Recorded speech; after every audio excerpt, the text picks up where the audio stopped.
just want to go ahead and share my analysis of British pound New Zealand dollar.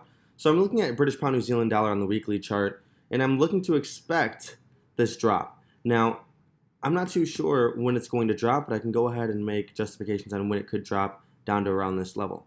So let's go ahead and see how many pips that would be if it did drop. Let's say it went ahead. I mean, there's only one more thing we can do. I mean, I've been watching British pound New Zealand dollar for quite some time, and we have this pattern right here.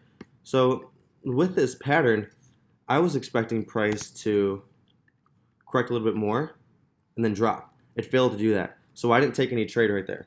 If there's no setup, there's absolutely no trade on any of these. So price came up, corrected, then is up here. Where's it going to go now?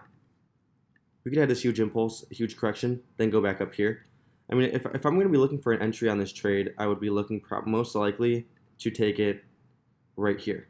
If I'm going to take it right there, I'm probably going to put like a buy stop. So it comes up, retest, then my entry is going to be open. So let's say I go ahead and wait for that, and I go ahead and place that buy stop right there. So if I'm going to place a buy stop somewhere right here, and I'm expecting it to go down to about 1.84165, let's go ahead and calculate how many pips that's going to be that trade.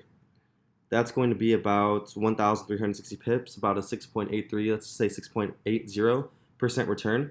Now it's on the daily chart, so this could take a couple weeks, maybe like 2 to 3 months for this entire trade to play out.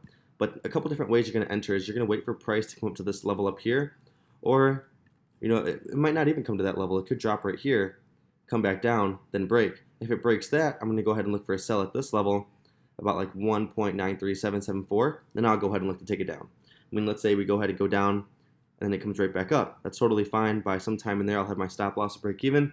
I'll never let a winner turn into a loser. And that's my analysis on Gbpnzd, guys. Also, if you want more information about my trading academy and trading course, I'm going to drop the link in the description for you guys.